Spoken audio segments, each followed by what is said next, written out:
Okay guys, finally here is the Tamron 150-600. It's been out for some time, well over a year, and obviously Sigma brought out those other two lenses to try and compete with it.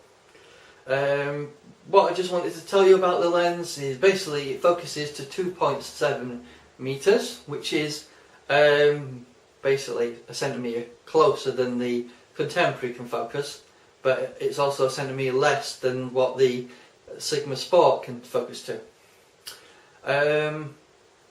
What's good about this lens is I think the focusing is easier.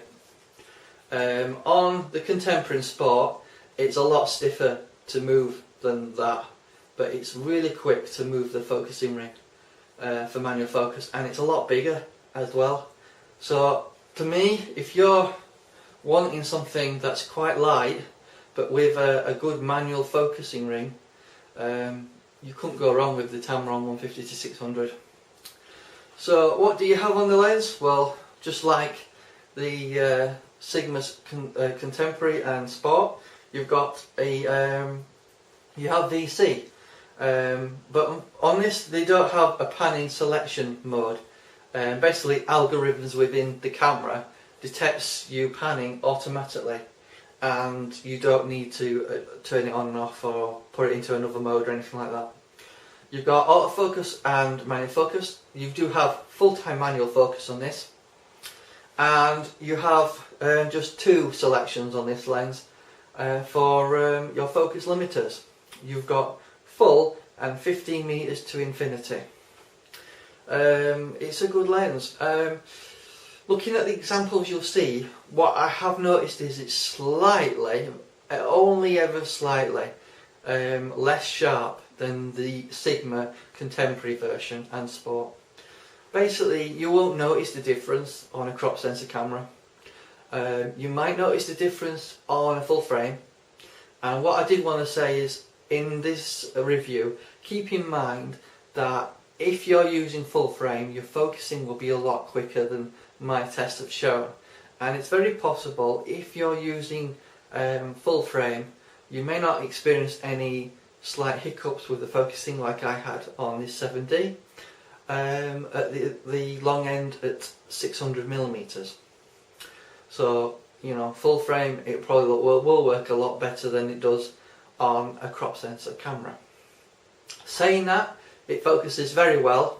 I didn't have any major problems. The only thing you might experience with this lens is there's a bit more chromatic aberration with it. Only slight, and you can't notice that in the JPEGs. There is slightly better vignetting on this than there is on the Sport and Contemporary, but you can sort those problems out in Lightroom and Photoshop. I've got some examples for you to see. I hope those examples show you how sharp these lenses are, and I hope you enjoyed my little video. What I like about the Tamron is I like the actual tripod mount. It's actually easy to hold and carry like that. It's a lot more difficult to hold it like that on the Contemporary. The only reason I prefer the Contemporary over the Tamron is the Sigma dock, where you can customise and update the firmware and hopefully make the focusing quicker. I do believe the focusing on the Tamron is probably the quickest on all these lenses, but I do think the Sport will have the more robust focusing system. And I did want to address some of the critics. Some of the critics regarding my reviews on the Canon 100-400 Mark II. I've compared these lenses with their focusing speed, and to my eye, the focusing is quicker than the Canon Mark II.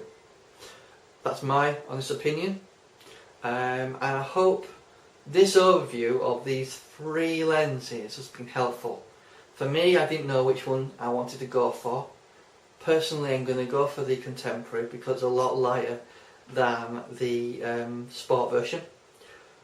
If the Sport version was a lot sharper, close to a Canon 400 Prime, I'd probably be thinking about going for that particular lens. But as it is, For £750 you can pick up the Contemporary or the Tamron, or £1,200 for the sport version of the Sigma lens. Thank you for watching, and leave any comments and subscribe please. I do appreciate it when people make comments, and I'm always happy to respond to any questions. And thank you. Bye bye.